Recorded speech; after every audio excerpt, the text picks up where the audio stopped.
Oh, of course. AllBallTV Live Fridays. You say quiet on the set, what do? They throw fireworks, baby. I love it, though. Talk to you later, babe. What's up, y'all? Favorite perspective. Allball having technical difficulties. Nothing wrong with that. I always have technical difficulties. Shout out to everybody in the building, which would be me. We can get into it. We can get right into it. A lot of games last night. Well, actually 2 games last night with the Bucks and the Celtics. Bucks got bucked. Dallas Mavericks is the first thing on the agenda. I see everybody talking about it after we spoke about it yesterday. They keep taking my rhymes, but they will never be me. Not gonna happen. Hey, baby cakes, can you open the window, please? It's hot, and I got this sweater on like a moron. Hey, who's in the building? Show your face.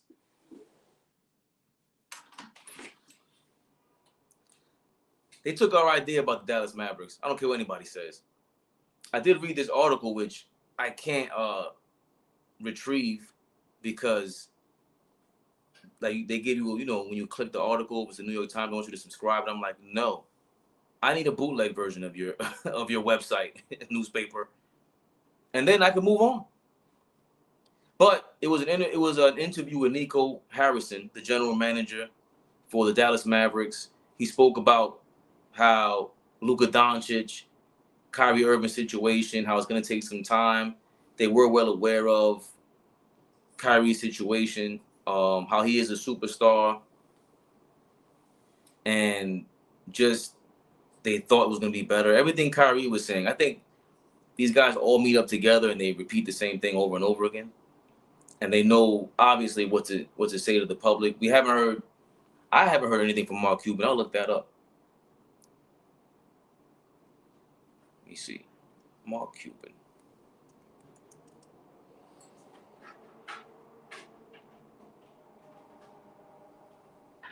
Mark Cuban asked Elon Musk Twitter question, is Dallas Mavericks owner responsive? Yeah, nothing about Mark Cuban, not Kyrie Irving, is to blame for Dallas Mavericks problem. Interesting article. Let's read it. You know me. This is CNBC, so we get to read it. Might be a commercial or two. Wait, is this a video? The video will resume in 6 seconds. Sorry for the 6 seconds, guys.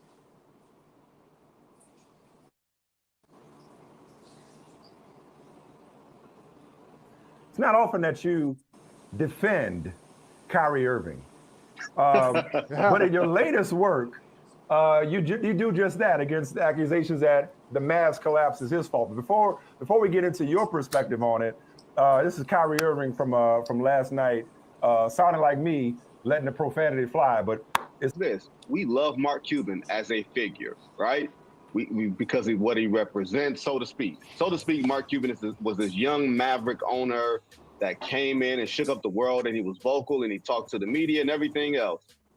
Mark Cuban is at the root of all of these problems. If you're asking me, if you're talking about 20 plus years of ownership, yeah, they've had the one championship with Dirk Nowitzki, but Dirk Nowitzki was doing a lot of carrying for some really mediocre Dallas Mavericks team. He had one all-star teammate after Steve Nash left in 2004. That was Josh Howard in 2007 when his team won 67 games, and of course they got put up by Golden State in that 1-8. But when you look at the Porzingis trade, when you look at Dirk Nowitzki not having a lot of help, when you look at Luka Doncic not having a lot of help, the common denominator is not a Jayson Kidd, it's not a Nico Harrison who just got there over a year ago. It's easy to blame Kyrie Irving because, where Kyrie shows up, a fire starts. And then all of a sudden you're thinking that Kyrie Irving is holding the kerosene.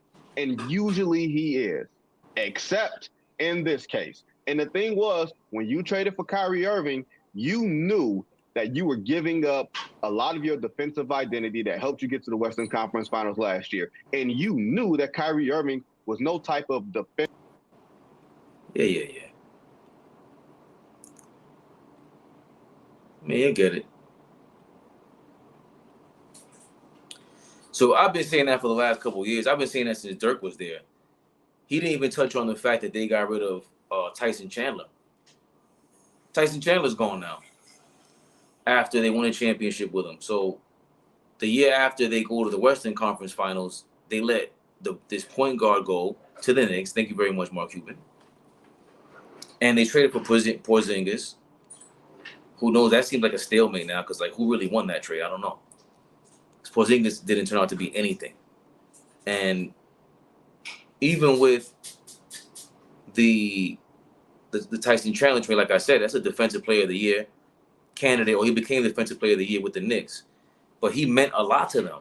That's who I want Mitchell Robinson to model his game after on the Knicks.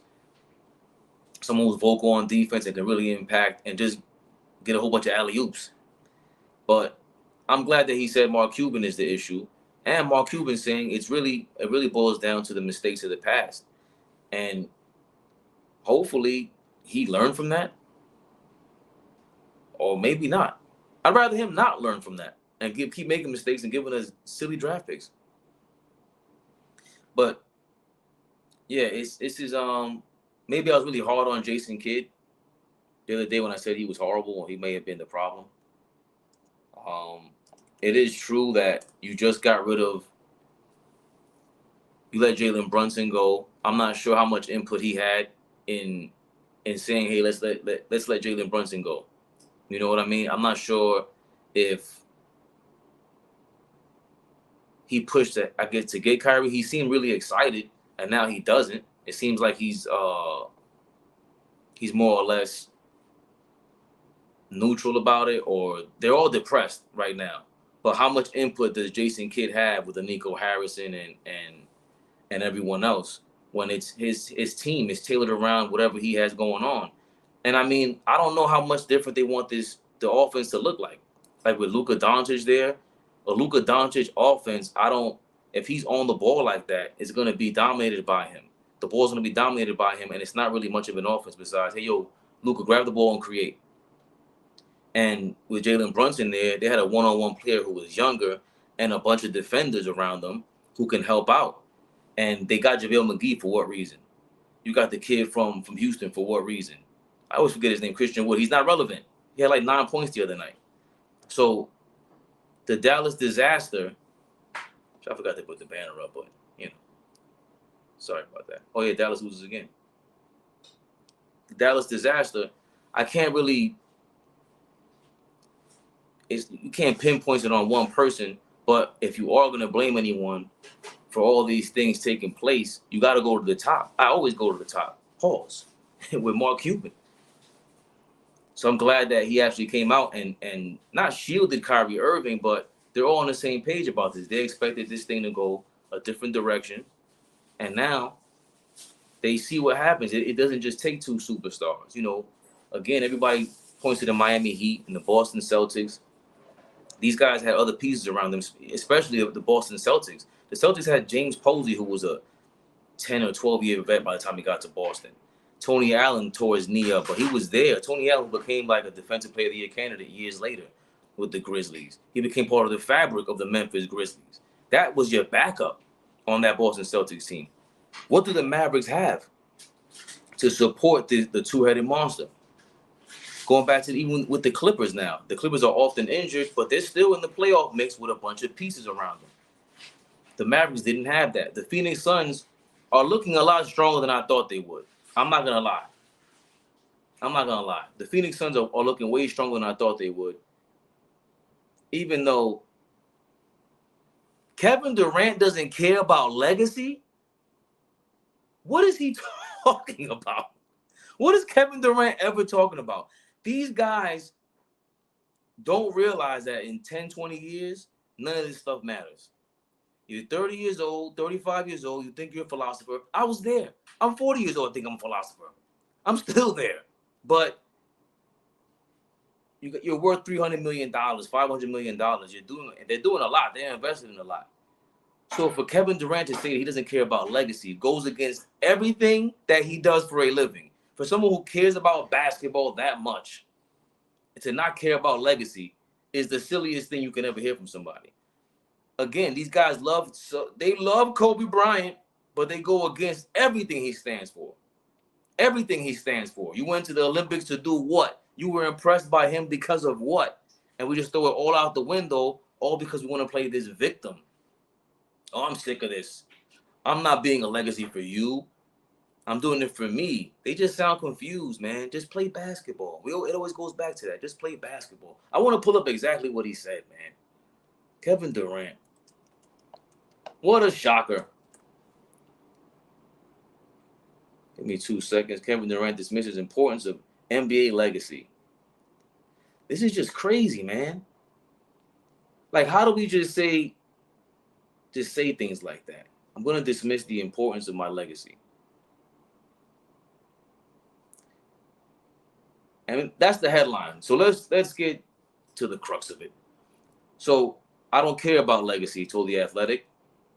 I used to want to carve out a lane or space in this game for myself that people can remember, but it's become too much of a thing now. It just becomes too much of a focus on other people. What's he done? What's he done? Comparisons before, when we wasn't doing all this debating, I cared about it. I'm about to be in the same breath as these top guys. It was big. Nowadays, I truly, truly don't care.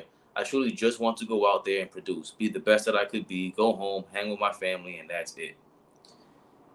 Durant's mindset shifted after he signed with Golden State in 2016. The move was heavily criticized. Once I left the Warriors, I figured any logical thing, when it comes to me, it's out the window. When it comes to me, people are not going to think in a logical way or simply look at what I've done and say that's it. They got to add a narrative to it. They got to push something. Once I left to go to the Warriors, it's been the gymnastics on how to discredit me every step of the way. It's like, damn, that's not even fun. No more like engaging with people because y'all aren't even being truthful. You move the goalpost every time. You expect the most out of me, and if I don't reach it, I'm a failure. It's like, what's the problem? You know what is so stupid about this? And I'm not supposed to say that word around my son because he's not here, so I can say stupid now. How can you say you move the goalpost every time when you just moved the goalpost? Like, you just moved it from saying I care about a legacy to I don't care about a legacy. He doesn't understand that he's growing, and that's cool. What before is fine. You should be able to say, I want a legacy. You should be able to say, look who's in the building. Oh, man. What's up, man? After some technical difficulty. I was reading off this Kevin Durant comment. Oh, man. Come on. Let's hear it. Oh, boy. Let's hear it. I can reread it since you were boom. NBA players. I don't care about legacy. I used to want to carve out my own lane or space in this game for myself, so that people can remember. But it's become too much of a thing now. It just becomes too much of a focus on other people, comparisons. Before, when we wasn't doing all this debating, I cared about it. I'm about to be in the same breath as these guys, these top guys. It was big. Nowadays, I truly don't care. I could go home, hang out with my family, and that's it. It says that he changed his mind after the Warriors 2016 thing. But this is the part that like really struck me, Allball. Okay. All right, you left the Warriors. Everyone makes a big deal about what you do. Okay, yada yada. But now he's saying it's like, damn, it's not even fun. No more like engaging with people because y'all aren't even being truthful. You move the goalpost every time. You expect the most out of me, and if I don't reach it, I'm a failure. The reason why I don't like that before you go is because you just moved the goalpost.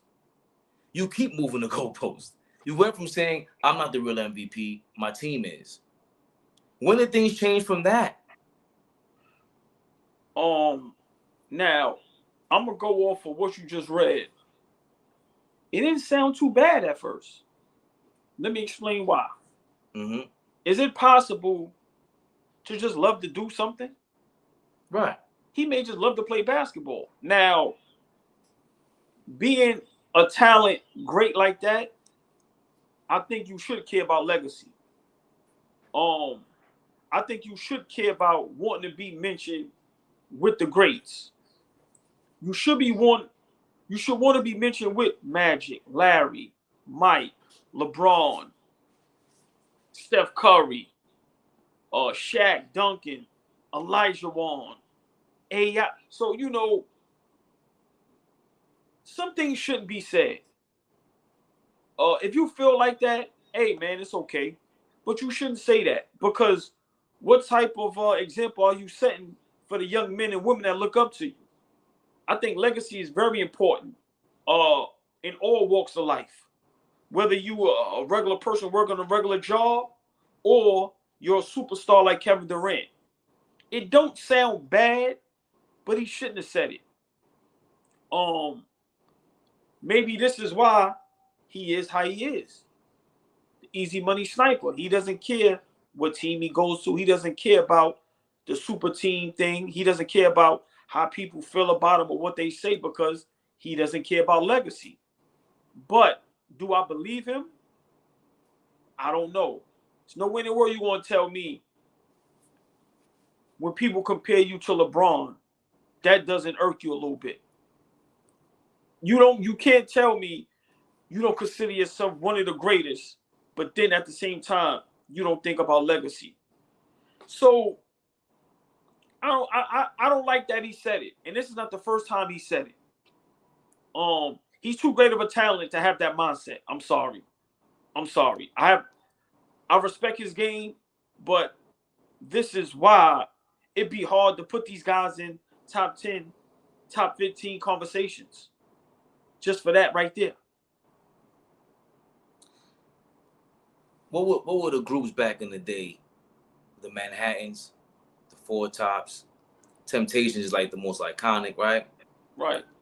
We can go to Isaac Hayes. The OJs, it's a the whole OJs.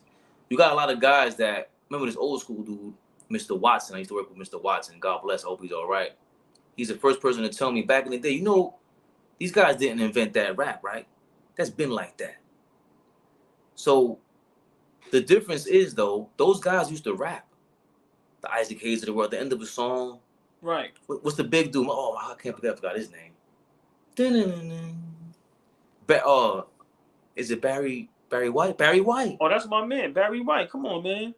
Yeah. You're the first, the last, my everything. Come on, man. So they were rapping. Now, back in the days, you don't think, talk to our pops, talk to anybody in the previous generation, they weren't comparing them. And they were, yo, this guy's better than this guy. No, that's my man. Nah, that's my man. Yo, you like Harry Melvin out the Blue Notes. You'll never go platinum. So for me, that's what made rap so beautiful. When you can root for your guy and they battle and somebody wins. In basketball, this is competition. What are you talking about, Kevin Durant? I don't want to hear this. I'm tired of you acting like a big baby, like a victim all the time. Enough is enough. You left, you did whatever you wanted to do in this space. We haven't seen anybody do what you got to do. I haven't seen it. And just because you get criticized for it, stop acting like it isn't new. This is new. It's new for the old school fans like us. The new kids don't care. They're probably rooting for you or whatever it is. But at a certain point, we got to understand that, nah, dog, you don't get to get your cake and eat it too.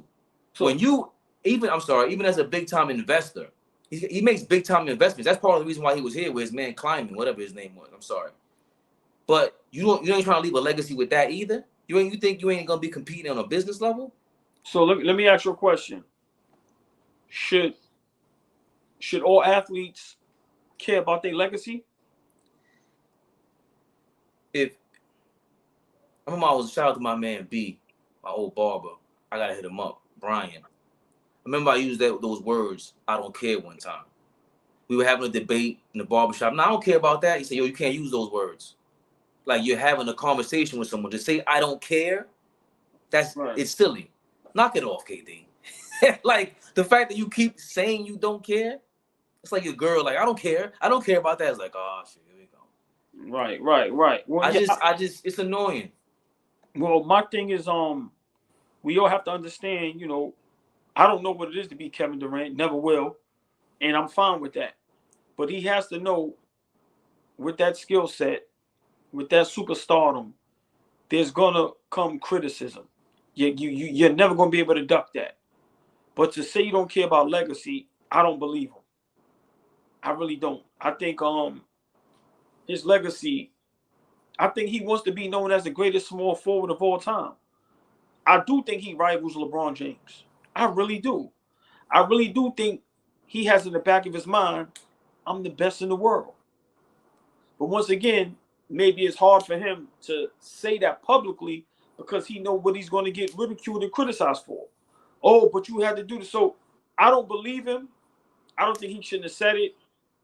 It doesn't make me lose respect for him. I'm not surprised. Like I said in the beginning, when you read what he said, it didn't sound bad at first because he seems like a dude that just want to play basketball, don't care about nothing else. And I'm completely fine with that.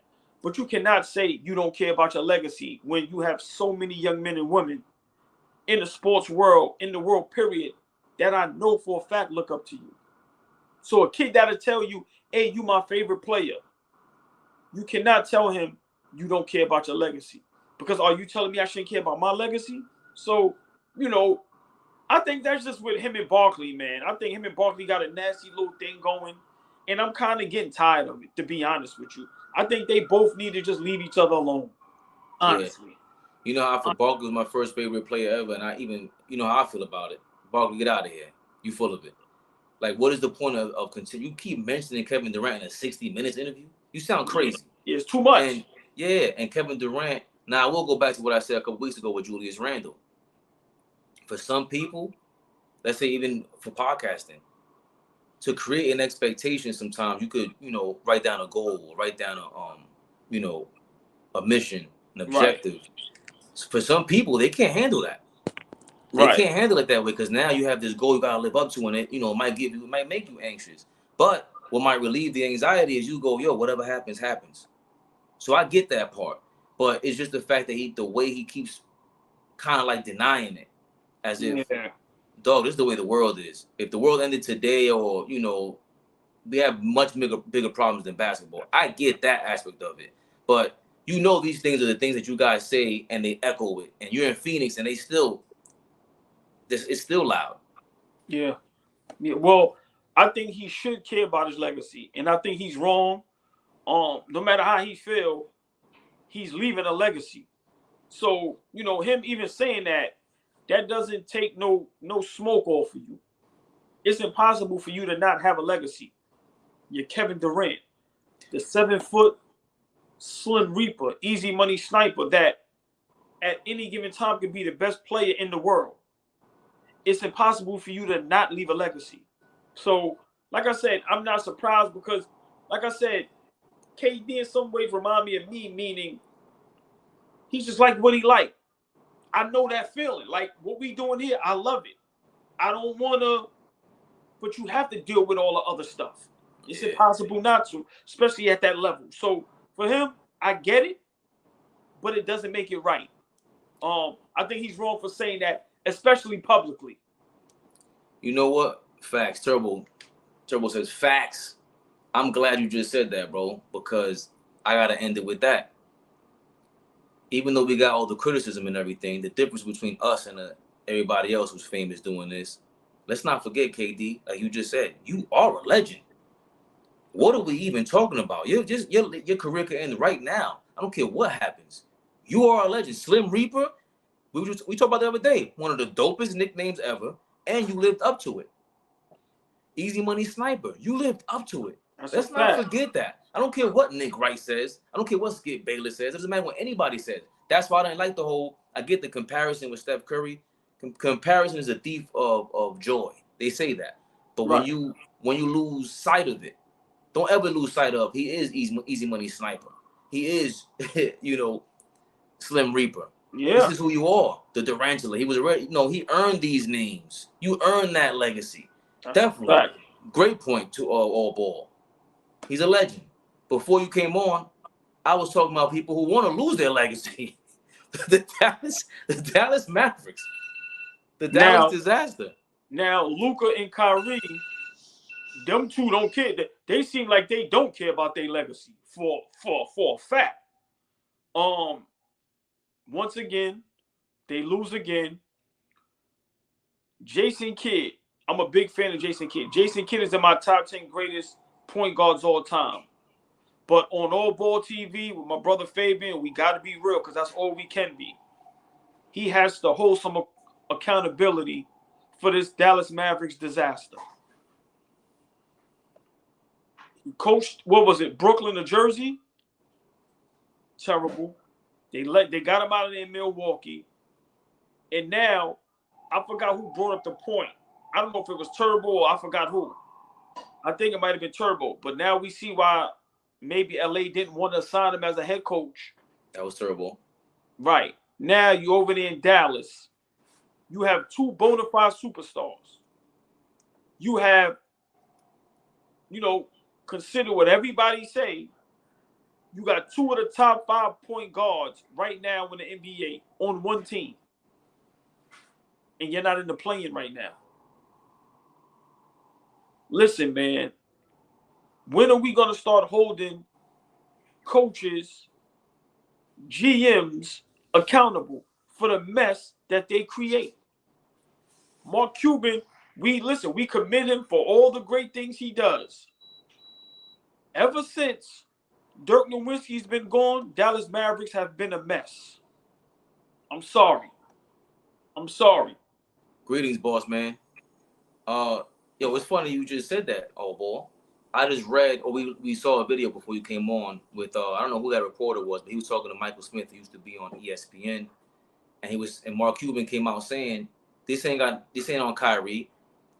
This moment, what's happening this year, has everything to do with all the bad moves before this year, and I agree with that. This starts with Mark Cuban. He's the guy. He's not James Dolan. He's not the guy. He's not the Clippers owner. The Clippers owner has been doing his thing.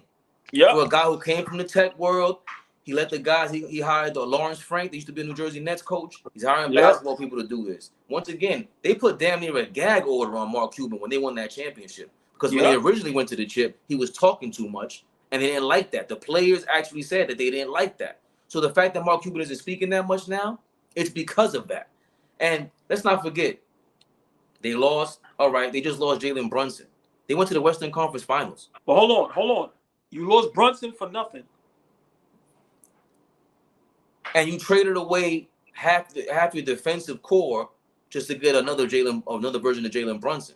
So this is very similar to letting Tyson Chandler go 10 years ago. The identity of your defense. Hold on. Let's go even further. You let Steve Nash go.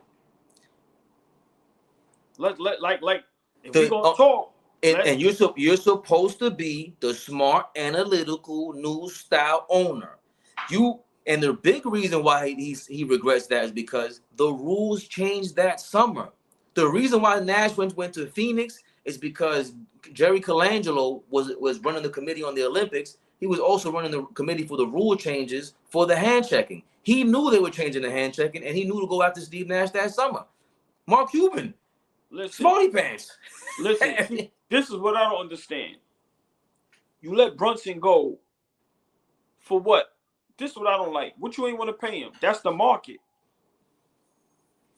Then you pick up Kyrie. Remember, this is not even a bash Kyrie segment. It's not even about Kyrie. This is just about the whole Dallas Mavericks organization. You're looking terrible from top to bottom. And this is what I keep telling people. I do not want to hear if you got two superstars. I don't care what the rest of the roster is. I don't care. If you have this is my opinion. You can agree or disagree. If you have two bona fide superstars, that should be enough to get you in the playoffs. I don't care. I'm sorry.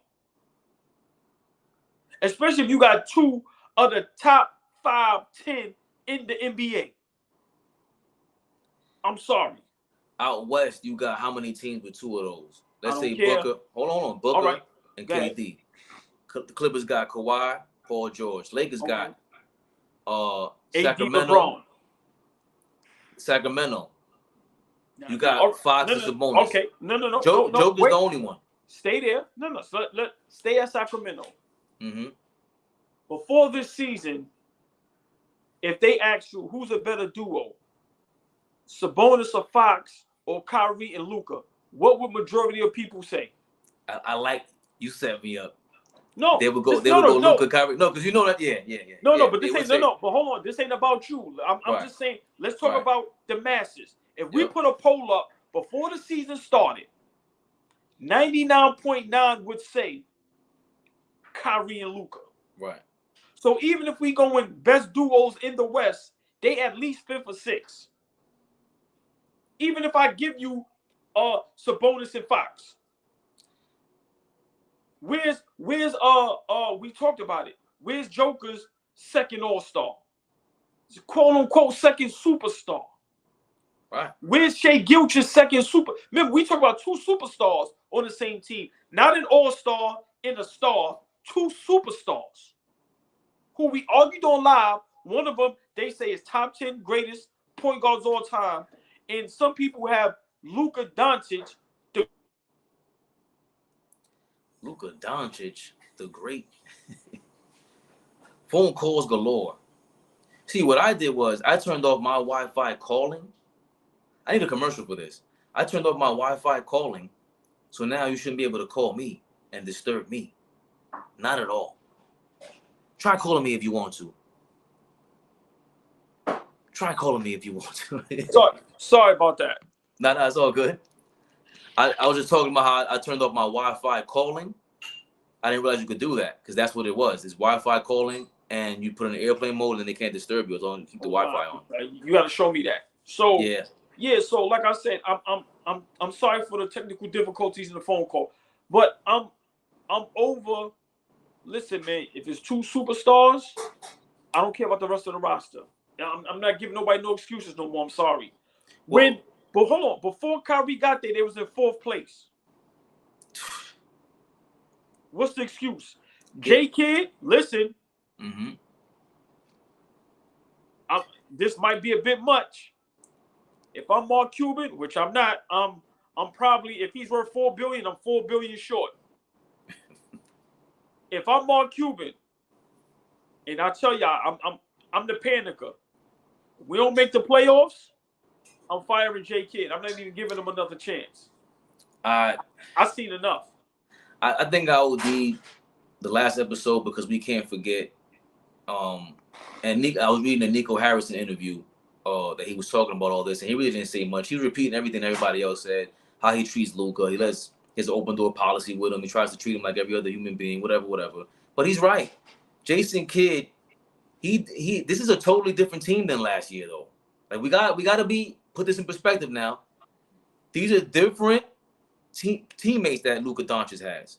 He not only lost the sidekick from last year, he lost all those defenders. So it's a totally different team. It really is a way weaker team. So I can't really blame Kidd because I don't care what. I mean, his rotations look horrible. You didn't put Christian Wood in it start from the beginning. I don't understand that to save your bench. But this is a totally different squad. So I do got to say, anybody who had Kyrie in their top 10 point guards, I don't understand that.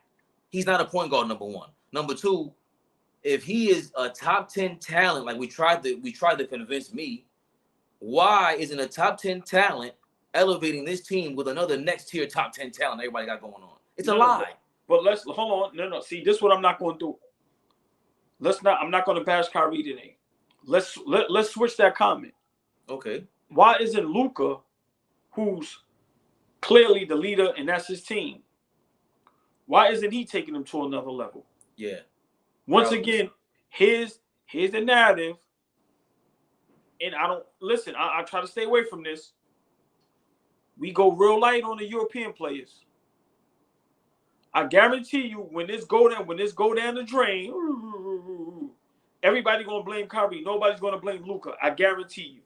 Because they want to keep him also. When Joker don't make the Western Conference Finals or the finals, they're gonna come up with an excuse.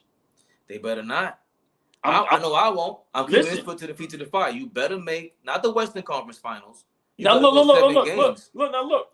Breaking news. Listen. Hold on. I'm watching. Look, NBA TV. I'm not watching this on. I'm sorry because this is our show. I'm watching our show. I'm sorry. Look at the topic. Does Jokic have the best footwork of all time? So we're gonna forget Akeem Olajuwon. We're gonna forget Kevin McHale. Like we're just gonna forget those two that are champions. My point is, they pushing these guys on us. This is why I need a player like Kevin Durant to respect his legacy and let everybody in the world know we do this best. We do this best. I like Giannis and all that. I'm sorry. We do this best. Well, I think we got to start caring, because if that's the attitude of the American players, guess what? And speaking of Mark Cuban, that's exactly what he goes against, is American players. He spoke about this specifically, AAU players and all that. So, and these are your great European that you got, and which is, listen, we definitely got to double down on that. He specifically went out and wanted a European player because he wasn't an AAU guy. So let's triple down on that. You try to get Porzingis. Let me ask you a question. How do we feel about Luka today? Is he still in the beginning of the season last year where everybody said, remember, it used to be arguments that in a little time he was better than LeBron. Exactly. Like, people went berserk with Luka. We got to stop it. All you guys talking that LeBron talk, I never understood it in the first place. LeBron was people. I don't care what anyone says. As soon as he stepped on the court, he's a defender, because you can't just throw the ball past him. Yo, listen. It was times where if we named 5 players, whether it was Joker, Giannis, Embiid, LeBron, KD, it was at a point where people said they'd take Luka. Like, it really was a point. Nah, it's even Jayson Tatum. Again, you guys by yourselves cannot lead a team like that. It's not who you. It's a different level. Like as much as you said about Joker. Joker's no joke. It's just he's a different level. Even he drags him to the playoffs. I can admit that. Yes.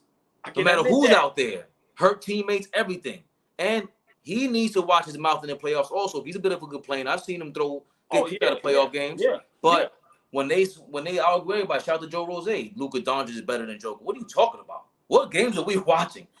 Joker can shoot and pass from anywhere, and it's in the flow of the game. Luka Doncic forces a lot. Let me just say this. Hold on. I'm sorry. Let's take a step back from LeBron. Is Luka better than James Harden in his prime? Now watch this. Do me a favor. Can you pull up how many years Luka been in the league now? And let's get the playoffs. Let's see. Before they went to the conference finals, which we all forget the big part Brunson played in that. What was their playoff records the year and 2 prior? So let's go when he first got in the league, and let's go to the playoffs up until now. So he's 2018, 2019, 5 years in the league. So what? All right, he came in at 18. Did they make the playoffs at 18? 18, 19. They finished 14th in the Western Conference. No way. No playoffs. Okay, let's go 19-20. Let's go 19-20. Yeah, this is what we do on AllBallTV. Yeah. Yeah, they finished 7th in the Western Conference. Yeah, 43 and 32. And lost in the first round, most likely. Western Conference first round to the Clippers. Right, that was a big series. Okay, now let's go to the next year. They lost 3-4 against the same Clippers in the first round again. 7 games. Okay, and then the next year, is that the next year where it's Brunson and them? Yeah, Western Conference Finals. Look, that don't sound like Baby Bird. I'm sorry. Yeah, but I don't see again.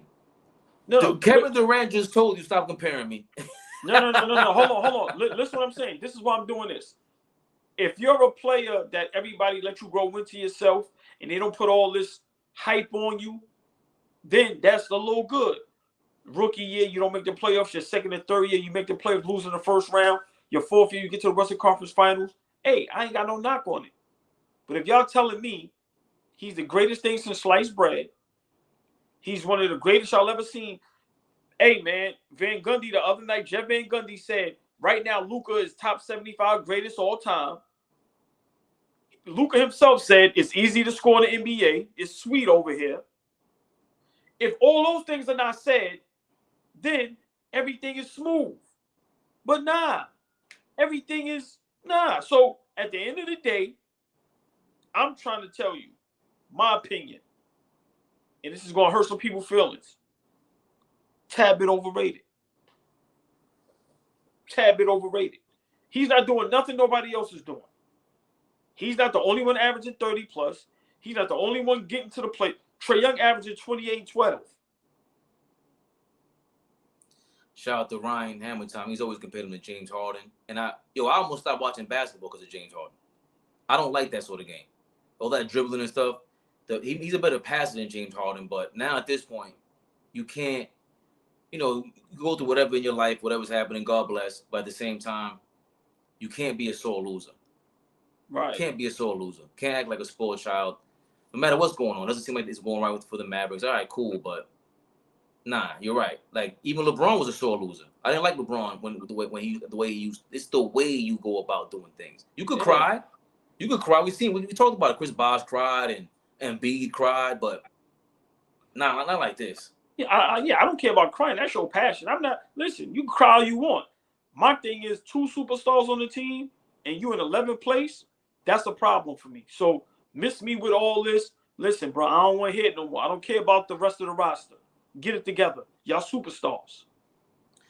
Well, we had one superstar that got shellacked yesterday. Ooh. Boston was bucking them down. Shout out to Buckshot Shorty. They destroyed the Bucks. Ooh, buck them down. What Martin said? Buck them down. They waz ass up the Bucks. Listen, man. I'm on the Bucks train, man. I love Drew Holiday. I like Brook Lopez, Giannis. But did Boston remind them yesterday we still the best in the East? Because everywhere we talk, everywhere we go, everybody just got Milwaukee just. And did Boston remind the whole world yesterday we still them dudes? Your response, please. Well, shout out to Hamilton, who somehow proclaimed the Bucks as a super you told me they're a super team. And it's funny because Kevin Love came out with a comment the other day talking about that the Cavs were a super team when they got LeBron James because they were expected to win a championship immediately. When the Bucks drafted or traded for Drew Holiday and Brook Lopez, we did not expect championship. No. Listen, people still didn't believe in Giannis. Right. Remember, you heard what Gilbert and everybody was saying? So, listen, you're not a super team if, for one, Chris Middleton is undrafted. Brook Lopez and Drew Holiday. Once again, nobody thought Brook Lopez still had enough game in him where he offensively is tough and defensively is out of his mind. And it goes to show Drew Holiday's been working on his offensive game. He's always been tough defensively. So miss me with that. Because you said it last time. I thought he wasn't drafted. He was drafted. Chris Middleton was drafted by the Pistons. Okay. And what, second round? Yeah, 39th overall in the 2012 draft. I thought that's the same draft as.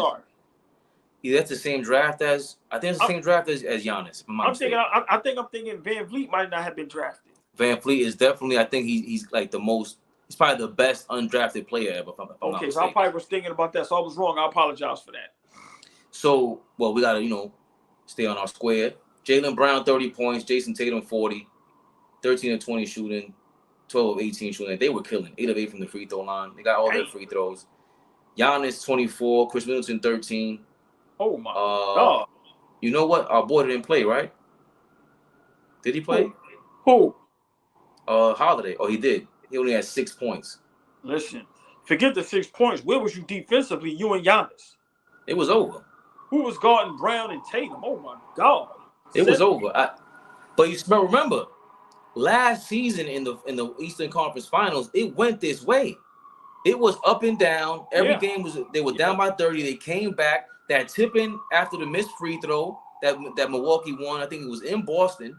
It was a crazy seesaw game, so anyone had a chance. But now, these are the two best teams. Boston reminded them of that, reminded everybody of that. And remember, once again, Denver smacked Giannis and them in Denver last week as well. All right, but let me just real quick. Milwaukee did play 5 games out of the last 7 days. So Wow. I'm not making no excuse, but they did play 5 games in the last 7 days. So maybe they was a little tired. But let me ask you a question. Mm-hmm. Who's better, Tatum or Brown? I've always, even last year, I thought Brown was better. I like Brown's energy more. I like his approach. Again, that's more my favorite. He's a Boston Celtics, so I'm not supposed to have one. But I think that's what it boils down to. Even one of the all-time greats, LeBron versus Mike. It's always, I think, who would I write? Braun versus Bird. Yo, give me the killer, man. Give me the guy who, yeah, he might not have all the moves. He might not be able to stop Kevin Durant, but he just seems like he approaches every game with like the way I would hope to. I like that guy. Now, you know what's crazy? It's hard for me to pick one, right? Because I've always said Jayson Tatum, but then one moment it can be Brown. I think they both need to split up because I don't think they both maximize on their full potential yet. I agree. I think if Tatum gets out of there, I mean, if Brown leaves, because of course the organization, if you got to pick, they're going to pick Tatum, which is fine. It's no knock on Brown because I'm a big Jaylen Brown fan. I think their games would just skyrocket, and I think that's the reason why they're both so inconsistent. Because they both basically the same player. But I think Boston put the NBA on notice yesterday. We still them dudes. I thought the same way you did last year because that was a lot of talk of. There was a lot of talk of splitting those guys, and I don't think they mesh well. Just like I didn't like when LeBron. The primary reason I didn't like LeBron in Miami, just as a basketball fan, I don't want to watch that. That's not good basketball. I barely watched Heat games because of it. I'm not gonna lie. It was fun to watch, though. I'm just being honest. It was fun to watch. For me, only on fast breaks. I'm talking about when you watch the Spurs play. That's why they roasted them. They played real ball. Golden State would play real basketball. There was not all that. I don't like one-on-one basketball. LeBron's not really a one-on-one. Like, he's not KD at one-on-one. He's not even Kawhi. Kawhi one-on-one, when he's in his bag, that's why Kyrie gets us all going crazy. It gets us going crazy. Of course, it was great basketball, Flea. Shout out to Flea in the building. Hold on. Big shout, Flea. What up, we 45 minutes in, Allball. Is it time for early rapid fire? Yeah.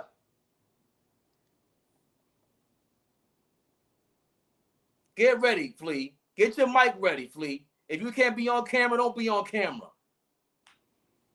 But the link is in the building. I'm a fan. I enjoy watching them play.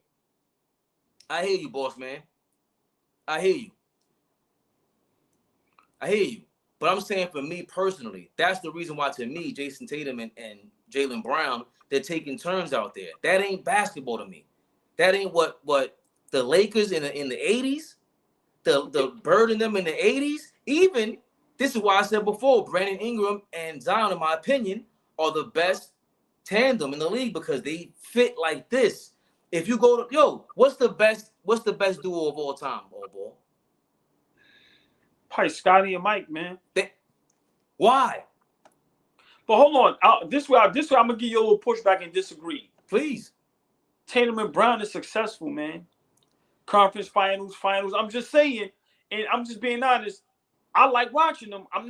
They not boring, man. I don't know what you see. No, I'm saying that style of offense can become boring, and they certainly are inconsistent. The shots don't start dropping because it's one-on-one basketball after a while. Neither one of them are real facilitators like that. Jordan and Pippen were part of the triangle offense. You got to get rid of that ball. Pippen's a point forward. He's engineering an offense. Nah, I'm watching that. That was beautiful basketball. Hold on, let me ask you a question. Better duo. Now I'm really thinking about it. Still got Magic and Kareem. I'm telling you. But remember, Shaq and Kobe at their peak, when Kobe was just going to the basket, throwing it over Penny and Shaq. But hold on. No. But remember, if we go on best duos, remember, Scotty and Mike got 6. Kareem and Magic got 5. So they got 5 together. See, again. Listen, hold on. Kobe and Shaq only got 3, bro. I'm just saying. Penny and Shaq have nothing, but that was beautiful to watch. It didn't. Listen, it didn't. They didn't win. I get the winning part. I'm not talking about winning. Magic and Kareem was beautiful to watch. Yes, because one of them is a point forward. One of them is playing team ball. Somebody in your squad got to play team ball. Jayson, not to say that. And again, Tatum and Brown were in Eastern Conference Finals as first and second year players. Yes, 1,000%. I ain't talking about success. I'm talking about the way they fit. Bird and McHale. Are you kidding me? But hold on. All right, let me ask you a question because I'm being honest. As much as I like Zion and Ingram, they're not that fun to watch together. They're hardly on the court together. That is the knock. That's the knock. But I can't believe that Ingram has grown into a wing player who can actually got a little stronger, and he's looking up to pass the rock and get it off. Because Zion, Zion's not a facilitator. Ingram has to be. Well, with the Ingram thing, everybody kind of knew how good Ingram was. That's why LA people was mad when they got rid of him. And at first, they didn't want to get rid of him. Because remember, you can't teach. Remember, he's a baby KD. Like, you can't teach 6'9", handle, knock down a 3, get your own shot, mid-range. So you can't teach that. But are they a good duo? Yes, but I think you kind of underestimating the Brown Tatum duo. But I just think they get in their own way. I think this is why they're inconsistent, and I think they both need to move on. Jaylen Brown need to come to New York, and Tatum needs to have that Boston Celtics team to himself. What up, baby? What's going on? Hold on. I gotta test out my thing right. Ooh, you see? Oh, boss man in the building. Oh, geez. What up, y'all? What's good? Man, what's up, guys? Boss man, what up, man? Man, everything good, man. Boss man, what's good? What's good, bro? How you doing? I'm doing well, brother. Listen, it's a beautiful thing. Hold on. I got to get back here, man.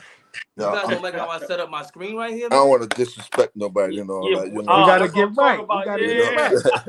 We gotta get right.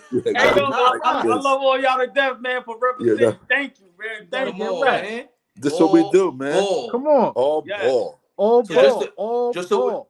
Just so we clear, boss man, and all we live for, I know you guys want to jump me already. It's not about success. It's about how the game looks to me. Even I didn't like LeBron and D-Wade. It didn't mesh well to me. It didn't look like great basketball to me. But Manu, Tim Duncan, yes, aesthetically, yes. Yeah, let me just tell y'all now before I let y'all go. I totally disagree with him.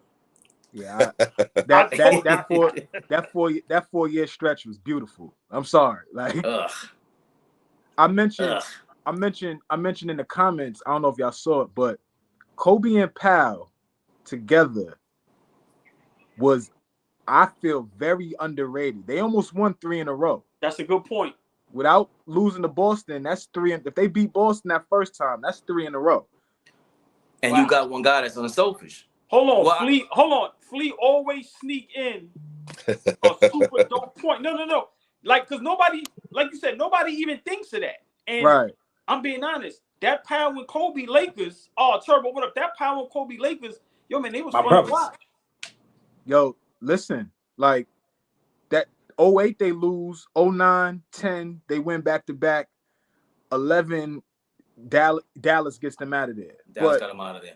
You know, that 4-year stretch of Kobe, Powell, you know, obviously Lamar and buying them, you know, they had a lot of other pieces, but Kobe and Powell together, I don't think they get talked about enough in terms of I agree. A duo that was great. Oh, I agree. Right. Hey, boss man, give us your thoughts. The Tatum and Brown duo. What's your thoughts on it? Has it run its course if they don't win a championship this year? What do you think?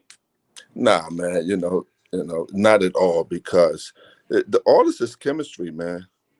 And these guys are playing good basketball together, man. Whether they're the same, whether they can play the same position or not, they still do what needs to be done on the court as players.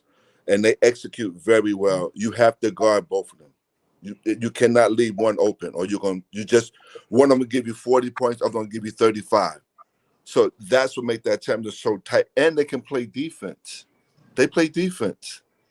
These guys play defense. Now, are they the best tandem in the world? I mean, I ain't gonna say we don't know, because when we look at basketball, we forget about the 50s, the 60s, the 70s. It was talent back then. We just privy to it right now because it's all on social media. It's everywhere. But it was always great players before these guys, man. So I like those two together, man. And I told you guys last year when we talked about this. Matter of fact, the beginning of the year, they need a dynamic point guard. Yeah. If they have Bronson on that team who can control the game. God. If they have Bronson on that team, it takes them to the next level. You bring Smart off the bench. Oh my gosh, that's it. I was just thinking that Smart off the bench, they'd be dangerous. But that's just a theory. That's not going to happen. But that's just my theory on that. When we talk about them two players in particular. So Before Turbo jumps in, boss man, we got a Jaylen Brown agenda. I'm trying to cook up here, man. I'm trying to get him to the Garden. Exactly. I'm trying to break them up. They do not look good together. What are you people talking about? Yeah, this looks horrible in Boston. Jaylen Brown. Yeah. I think Tatum was talking about you and your girl or something like that, Jaylen Brown. I just what I'm hearing from New York City. Them guys is 25 and 26 years old, right? They super young. Yes. They've had 3 coaches already in their time there. They consistently are in the playoffs, consistently making deep runs. They had to deal with the Kyrie bullshit and still made it to the Eastern Conference Finals. Like, they've been in a finals appearance already. And Kemba. You know, Brad Stevens, Ime Udoka. Now they got Joe Mazzulla. Like, and they still super young. Like, I think what they don't get enough credit for, those two guys, super talented, play defense, know how to win. Them dudes is mentally tough. Like, to deal with good point. What they've dealt with over, whatever, what's this, 4 or 5 years, 6 years, maybe. Mm-hmm. I think, just from my vantage point, they're very mentally tough, those two young guys. Yeah. Turbo, your thoughts, man? Because I don't think a younger team would be able to handle the situation the way they handle it. Because when we talk about back and how the younger generation don't like to take criticism, these guys, I got to give them credit. They take criticism well, and they respond when it's time to respond. That's one thing I like about both of them, and I think they both are a great tandem to watch. Like you said, 25 and 26. How many times are you going to get that? Mm. Wow. You know what I'm saying? I like that too. And just to add on to that, man, these guys, man, this guy Brown missed a free throw against the Knicks to win the game. Right. No one said they didn't bash each other. They didn't put nothing in the papers. They didn't get on the media and say, nah, don't worry. Started disrespecting each other. They still kept that core together. Listen, this in-house, we'll take care of it. We're going to yell at each other at the table, but we have to move on. So somebody in that locker room is giving them bigs ups, because you need a veteran on that team that's going to put these guys in order. When you're wrong, hold them accountable. Yeah, I'm sorry, Turk. No. But you know what? What was also good? Them bringing Horford back was a plus. Yeah, because he's 15 years in the league. He's a veteran. We talked about like young team. Like, imagine if Memphis had a veteran like that. Or I remember y'all said something on the live a couple of weeks ago. What if Andre Iguodala was with Memphis right now? You think none of that nonsense would have been going on if Andre Iguodala was in that locker room? They got an adult. They got an adult. They got an adult in the locker room, but the adult in the locker room is a young guy. Like yet. Steven Adams is the adult, but he's only 28. Can you imagine? Steven Adams been in the league this long, and he's not even 30 yet. Yeah, that's what I'm saying. That was my whole point. That's what my point was. But Iguodala was there, right? They didn't want him there. They didn't want him. That was business. No. Remember, Iguodala came out and told the story. Mm-hmm. Remember at first they made it seem like when he didn't want to be there. He didn't want to be there. Yeah. What happened was he said he was told, you ain't got to find a house, you ain't got to do nothing because you ain't gonna stay. Right. And it just so happened it didn't go like that. But I want to stick with what Bossman was saying. And everybody making great points about Boston. if Boston is smart, of course I want Jaylen Brown, but we just talking. If Boston get them a point guard, Boston can be the next team for probably the next 10 years. Brown for Lillard. Who says no? I'm not doing that. Who says Nah, no? I'm not doing that. Boston's not doing that. Boston's not doing that? No. Unless they know for sure Brown is out the door, which is possible because he might not get the All-NBA accolade and it'll kick into his contract. I don't see why you get smaller. Like, you lose a lot defensively. I can't see them doing that. No. I can't see them doing that. I'm getting back Damian Lillard. And I don't even I don't like it. Looks good on paper, but on reality, on the court, no. What's the reality? You listen, you know what's perfect for Boston right now? A Halliburton. Like, if Boston get them that's a super team. Point, like, no. But I'm not saying trade for Halliburton. I'm just saying whether you can find something like that in the draft, or you can trade for a player like that. Like, if they find them a point guard, like how Milwaukee picked up Drew Holiday when everybody didn't think Drew still had it in him like this. But that's what I'm saying. That's what I'm asking you, Ball. Like, but try to keep Brown and Tatum. Right, but if Portland calls and says we're trying to find a home for Damian Lillard that's a contender, Boston is a contender. We just want Brown back. Boston's gonna tell them no? I think so. I got a guy for you, Allball. Yeah. Who? You just mentioned him earlier. Who's the best undrafted player of all time, supposedly? Fred VanVleet. And he has a player option at the end of this year. I was thinking the same exact thing. That would be a perfect. Same exact. I like that. He turns 29. Yeah. Listen. That's a problem. Hey, this how you know we official basketball heads, because we Knicks fans, we over here talking about making Boston better. Are we out our minds? Yeah. I was trying to sabotage the Celtics. You guys weren't joining me. Trying to talk about this girl and everything. I tried my best. But just real quick. Listen. Fred VanVleet over there. Listen, man. Boston, if they could pay them guys and keep everybody, the Williams and everybody, listen, man, they gonna be tough for the next couple of years. But I don't think Jaylen Brown gonna stay. I think he wants to go out on his own. I really do. Horford was just on JJ Redick's podcast, and he was saying how he was so impressed with the way Jaylen Brown at 19 came into the league. He said he sounded like a grown man, 30 years old. He knew what he wanted. What we hear on TV is exactly who he is. Mm-hmm. So he was always impressed by that. And Tatum. He said Tatum is an old soul himself. That Tatum came off that way as well. So he's not surprised by them being this way. And that's a good thing because you don't need the vets in that case. And by the way, we are forgetting that Marcus Smart, he is their Draymond in the sense that he's calling things out. He's pointing to the elephant in the room in the media when he said, we got to figure something out. Last year at the halfway mark, the Celtics were not on a good path. Marcus Smart called them out, and Ime Udoka and them let them have a players only meeting. Draymond does stuff like that. Maybe that's why they have Marcus Smart around.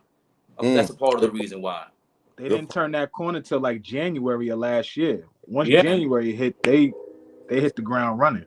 Yeah, and became just a super defensive team. Like they were animals. I couldn't believe it. Sometimes you need that. But are they the best duo as in right now? Yeah, I would say they're like top three, maybe top two at this point. You could put them like maybe top two, top three. I saw a stat today. I think it's pretty interesting for y'all. It said Klay Thompson has hit the most threes in one season of his career this year. Every season he's played, this season is the season he hit the most 3-pointers. Wow. That's insane to me. Wow. Yeah. Wow. It is. And you're just saying about the duo. So I'm thinking about Steph and Klay and the fact that Klay was out for 2 seasons. He comes back now and has his, I don't know about percentage, but in terms of just making shots, right, his best season, that's great. That's insane. I hate, first of all, that's dope. I hate to be a hater, but and y'all can speak to this better than me, matter of fact. That Reggie Miller, Chuck Person backcourt in this era, the rightful man, baby. The rightful man. No, boss man. Rightful man and Reggie Miller. Tell me what they doing in this league right now. let me tell you something, they'll light it up, man, because it's no more hand checking. They're going to get around. And you have to follow Reggie Miller. He's running everywhere. Through picks, he's going to bring you around that curve. He's going to shoot 3-pointers in your face. He's going to bring you to the top. And the rifleman, he lights it up for real. He's 6'8". 6'8", I think he's 6'8". Yeah. These guys are not small, man. Reggie's 6'6". Yeah. So in this day and age, you know, somebody said something about, I think it was Iverson, and they asked him the question, how many points would Jordan score right now? He said, well, what's name scored 37.1 a game, Harden. He said Jordan would get 40 easily. 40 easily. Now, when Jordan breaks it down, Jordan said, all you need is 8 points in one quarter, 8 points in the next quarter, 8 points in the next, and then you just light up for 16 in the last quarter. That's the 40 points, man. Easily, man. So they're right. And I know that probably the math was a little off, but he's right.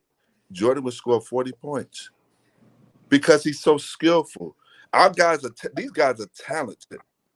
They don't work in their skill sets. They skills. Where was Boss Man yesterday?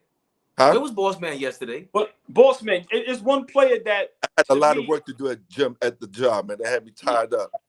There's one player though. Is one player though, Boss Man, that I look when I see him on TV, that it looked like he works on his skill set, and that's Kevin Durant.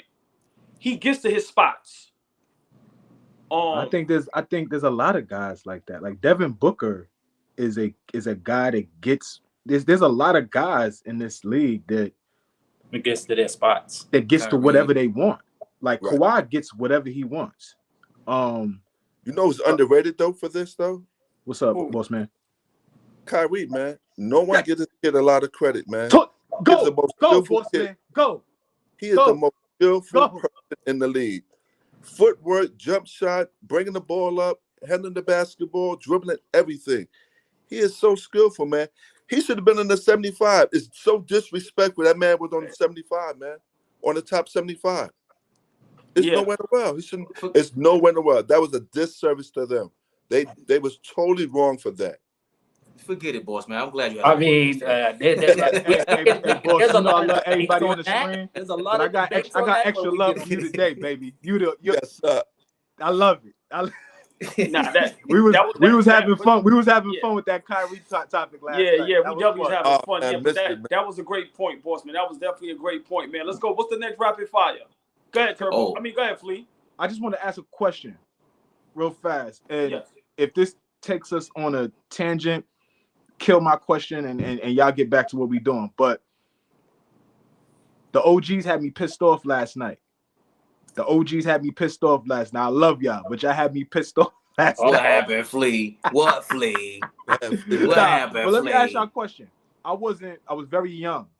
So I do remember the first portion of Michael's career, but my heavy memories are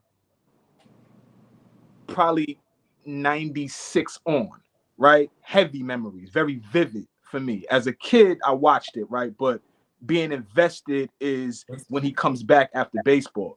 What I want to ask y'all is, and be fair, the vitriol that Bron gets right now, right? And just in terms of criticism and everything like that from the older generation usually, right? Typically it's from the older generation. Did Michael receive the same criticism or the same being under a microscope, or he didn't win in his first 7 seasons, so I don't remember how media was back then, but you guys were around. Yes. What kind of criticism did he receive, and was it at all parallel to what Bron receives now? Oh, let Boss Man go first. Yo, that was beautiful right there. One thing with this, again, a lot of social media now than back before. I'm listening, guys. I'm just gonna jump off the camera real fast. I'm listening. The other thing is with Michael Jordan, he controlled the narrative. He controlled it. Okay. He made sure whatever you're gonna put out, we're gonna have a discussion first before you put this out. He's not 25 minutes, 15 minutes. He letting you know about basketball. That's it. He's not devouring all the stuff they're looking for. He's just going to answer your question and move on. Yes, was he upset about when Isaiah Thomas did all that stuff? Yeah, he spoke about it, but he spoke about the latter part of his years when he got out of basketball, because he realized, I am a selling point. I need this because I have big dreams for myself. So he executed that.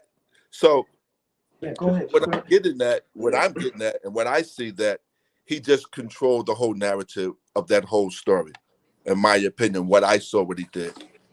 Well, let me go to respond to what he said. Mike did get a lot of flack because you got to remember, up until he was winning, remember, even till this day, you have older people that still think Magic and Kareem was better. So Mike did get a lot of flack. Remember, they used to call him a nut, didn't pass the ball, didn't make anybody better. So, and once again, the reason why it is how it is now for LeBron, Boss Man said it perfectly. Social media. But Mike did get flack like that. It's just that what silenced everybody was once he made his run, he didn't stop. See, LeBron social media around back then, does Mike receive the same? Hell yeah. Yes. Hell Okay. yeah. But It's hold 10 on, times more then. Yeah, I'm gonna let Turbo go. Okay. But I'm gonna tell you the difference between the scrutiny with LeBron and Mike. Just my opinion. I could be wrong. Okay. When Mike started winning, he didn't stop winning. LeBron stopped winning. Remember, if LeBron, them 10 finals he went straight, what if he wins 6, 7 of those? You understand what I'm saying? So to me, that's where a lot of the scrutiny and the disrespect, which, we all exaggerate. LeBron is one of the greats, man. But him not winning as much. Like I said, to go 15 years, let's say 10, and then now 3, 4 with the Lakers. And then remember, that means out of 14, 15 years, you only won 4 times. Hey, Allball. Yes. But just to add on to that, and something totally different, but what we're definitely talking about, Michael Jordan really didn't touch no topics on social medias back then. That's a good point. He ducked those. He avoided them. He avoided all of them, all of that. Good point. Now, he did stuff behind the scenes, but everyone else did in front of the cameras. Good point. Great point. Great. But with that being said, Boss Man, I did find it interesting. Maybe I forgot. I didn't even know when Muhammad Abdul-Rauf was going through what he went through. I use the bathroom. Y'all good? I'm listening. Jordan supported him. He came out and he said, "You should be able to do whatever you want to do. Like you have the right to practice religion in this country." And he's in the suit and he's talking about that. So, I'm sorry. I'll let Turbo go next because I go ahead. Go ahead. It's cool because I was going to bring that up too, and I was going to bring something up yeah. too. Go ahead. Okay, so for me, he was very intentional. I think the biggest difference, like we could keep making these excuses. I'm sorry, but personality is personality. Kobe Bryant went through a lot. Like forget Mike for a second. Kobe Bryant, before he was Kobe in our mind, that's why I love that part about the Redeem Team documentary. They spoke on the fact that we really weren't feeling Kobe. Yeah. That was the fact. Yeah. Except I started liking him after they booed him in Philly as a person, as a fan. I'm like, why are you booing him? He's the only one that cares, it looks like, right? Mm-hmm. But overall, people hated him after the thing with Shaq. He drove Shaq out of town and the court case. Mm-hmm. They really took on a different meaning. Remember, it's a certain type of girl in a certain state. The media had a field day with that, and they flipped it on him. And now he was a villain after being the Michael Jordan clone. So he went through all that. You talk about pressure. Kobe dealt with that kind of pressure, but that personality is different. Bring on whatever you got for me. His personality is confrontational. Bronze is not. Mm-hmm. So again, that's why I never point to rings and stuff like that. Because again, you're not in control of who's around you. Like with Luka and Kyrie, it's true. That team isn't built to win. It's just not. When Kobe had the opportunity to win, it felt like he did everything he could to do so. When he was presented with a challenge of the whole world is against you, he came in and played the villain. He was in the Redeem Team playing the villain. Kobe averaged 40 the month he was flying back and forth from Denver to games. Averaged 40, and they went on like a 7-8 game win streak that month. They was winning games, and he's averaging 40, and he's going back and forth. And he was coming in the funny part, you know what's so crazy? The first court date Guess who he played? The Denver Nuggets, and he came at halftime and had 40 and scored the winning basket. Yep. I forgot about that. That is insane. Yep. Turbo is exactly right. That's a fact. Wow. That is insane. And scored 4. Yo, he came at halftime. I think he came like somewhere in the middle of the first quarter or halftime and just light it up. I was like, it's guys like that. And by the way, I always say this: the Kobe Bryants of the world, the Michael Jordans of the world, these are not likable characters. When you work with people like that, they take their field seriously. They take life a little too seriously. You might not want to be around a person like that. no. Mike was a little more laid back. He wanted to gamble, play cards, but Kobe wasn't like, his personality wasn't that type. He was a lone wolf, it seemed like. Later on, he developed leadership skills and everything, but it's a different kind of personality. Shaq and LeBron, these guys are gentle giants, man. Yeah. Shaq deals with the publicity of the celebrity a little bit differently. I think he enjoys it. Yeah. LeBron wants to, but it's different when you're now, hey, you're supposed to be the best. You're supposed to be the best. That constant comparison. Now, put Kobe in LeBron's body. You think he would have been able to handle all this? I think so. Well, I mean, you got to understand, and you made some, I love everything you guys just said. When Kobe came out of high school, right out of high school, he wasn't getting a whole lot of burn. He was shooting air balls. Couldn't adjust to the system as of yet. He had to get the growing pains through, and he went through it. That taught him a whole lot that he has to work a little harder. These guys are better than what he actually think. These guys are better. And with LeBron came right through high school, went to the pros, but he kept it going. He didn't lose nothing. He kept it going. He was consistent. I'm not comparing the three, to believe me, because everybody got their opinion about all three and who's 1, 2, and 3. Doesn't make a difference to me. Jordan came out. He had to play hard because he got cut in his high school. He had to fight through all of that. That was personal for him. So all these guys got personal rings they're just chasing. And these guys, you have to realize, all these superstars have a chip on their shoulder. Every last one of them. That's why they're there. You only get there because you have a chip on your shoulder and you stand to the next team or person, you got to knock this off. You got to knock it off. To average 28 as a rookie, right? You come in the league, you average 28 points as a rookie. And it's like, I'm a student of the game, so I listen to y'all OGs, people that, my dad, people that have been around it, right? And I'm sitting around and watching it. And Mike hit the scene, and let me call you back in 5 minutes. Mike hit the scene, and nobody had seen anything like this, right? Is that how he came on the scene? Like, I know there was great players, but the level at which Mike came in was something that the game had never seen. How he played above the rim, how fast he played, how athletic he was.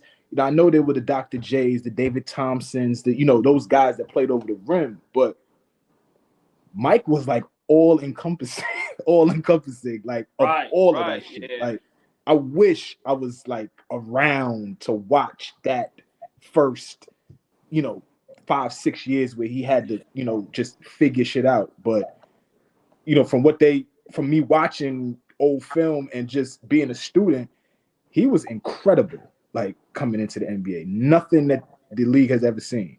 Well, listen, fellas, I got to get out. I got to get my daughter. But listen, let me just leave with this. Yo, get your daughter Uber, man. Get your daughter Uber, man. Stop playing around. Nah. I got to go take her to do something. Yeah. But listen, real quick, both men going like this. We was talking to Steve Burt and Gary Springer, right? Oh, Steve, old Steve or young Steve? No, old Steve, the father, senior, right? And I asked them. Well, we all asked them. I said, "Yo, did anybody know Mike was going to be this good?" And you know what they said? They said, "Yeah." I said, "You lying?" They said, "Listen." They said they played against him in high school. Steve Burt said, "I guarded him." He said, "Yo, he was doing shit as a senior in high school." Oh wow. He said Dean put the clamps on him in North Carolina. So with college, just but so much you can do. But he said I guarded Mike. Remember, we spoke to somebody that guarded Mike. He said I was a defensive guy. He said he had Mike in the corner and had him stuck. He said I got him. He said I don't know what Mike did. He did a fake, and he said next thing you know, I was looking at his pockets. He said Mike was in the air like this. Baseline. That's crazy. And these guys that, and like I said, because we all think somebody just come out of nowhere. Yeah. Nah, man. Yo, they said they seen that skill set in high school, and then now when you Google and look at a lot of people and they show some of the Mike highlights, and now they got some of him in high school, bruh. So they tried to. I don't know why they tried to keep that quiet. I don't know what that's about. But we need to stop acting like we didn't know this what it was going to be. I just think it took a Phil Jackson and a Scottie Pippen and just certain things to maybe bring it full throttle. But I'm gonna be honest. Sometimes watching LeBron James in some games, hey man, the kid can wow you as well. So you know, hey man, I just think Jordan, you know, that scrutiny thing, like Bossman said, Mike didn't step up in front as far as social issues, social media, but he did get some flack. Because I'm gonna repeat before I go, a lot of older dudes still till this day have Magic and Kareem Abdul-Jabbar over Michael Jordan as the greatest ever. And I want to hear some of those conversations and how they go. Like, not that I'm opposed to it. I just want to, I like to hear, the older generation talk about the game. Like that would be interesting to hear somebody flat out be convicted and saying, "Hey, listen, Magic and Kareem on the list before Mike." Like that would blow me away. But that's dope. Well, yo, let me get out of here, man. I love all y'all, man. I appreciate y'all. I love y'all, man. Y'all be good, man. Allball, Fabian. Yes, sir. Turbo, y'all the best, man. Fabian. Boss man. I'll check with y'all. Sir. Boss man. Turbo. Y'all be good, man. Turbo V. Yeah, this was dope. This was dope, though. This was probably one of the best conversations we